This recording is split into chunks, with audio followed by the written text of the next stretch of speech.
Welcome back, guys. Wanted to make a quick video on how to add a little bit of modern flair to your deck. So I started off by ripping down these 1x6 inch boards. You can see that my pattern was a full board, 3 halves, 1 full, 2 halves, and finishing up with another full. Once I was done ripping down my boards, I gave it a quick sanding and started to stain.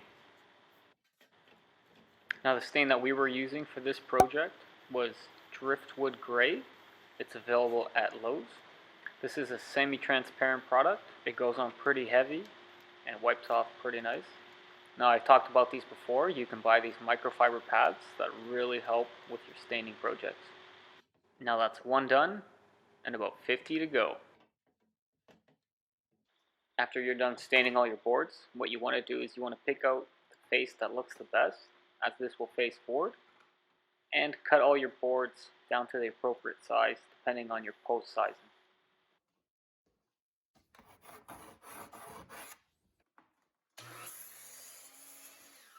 So my deck was originally installed with these 1x1 spindles. I removed a lot of them but kept most of them for structural integrity. Now I didn't capture it on camera, but what you want to do is make sure that your first piece, your very top piece, it goes in perfectly level. This will make the whole process and the rest of the pieces that much more easy to install. I made my own spacers. I found extra scrap wood that was approximately a 1/4 inch thick, and I cut it down to size. I'm using a 23 gauge pin nailer to help secure the boards. You can also use an 18 gauge brad nailer, and for added security, use some glue on the back. The process is the exact same for every board coming down. You want to make sure that you maintain level as you work your way down. Now if you don't like what your level is showing, make sure you flip it and you check the other side.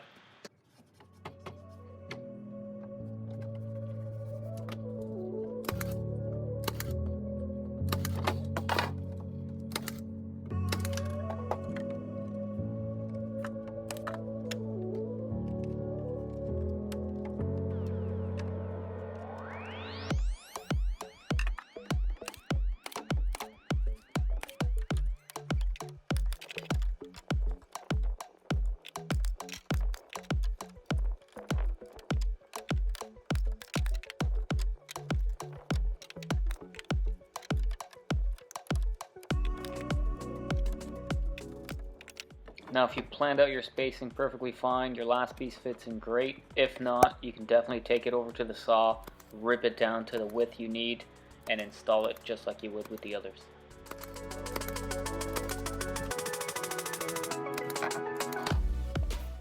Once you're done a section, you can stand back and admire your work, and it's rinse and repeat on all the other sections in between.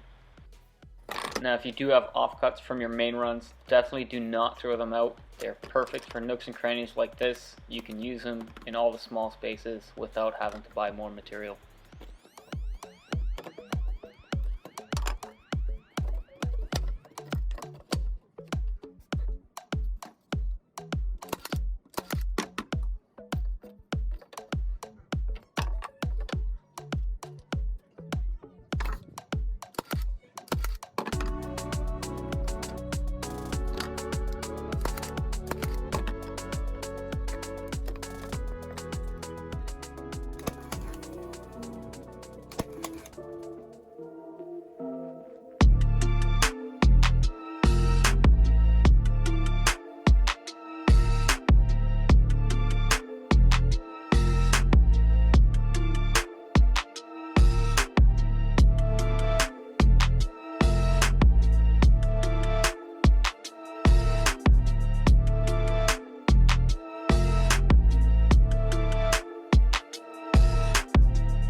thanks for watching, everybody. Really enjoyed this project. Let me know what you guys think in the comments down below. See you guys on the next one.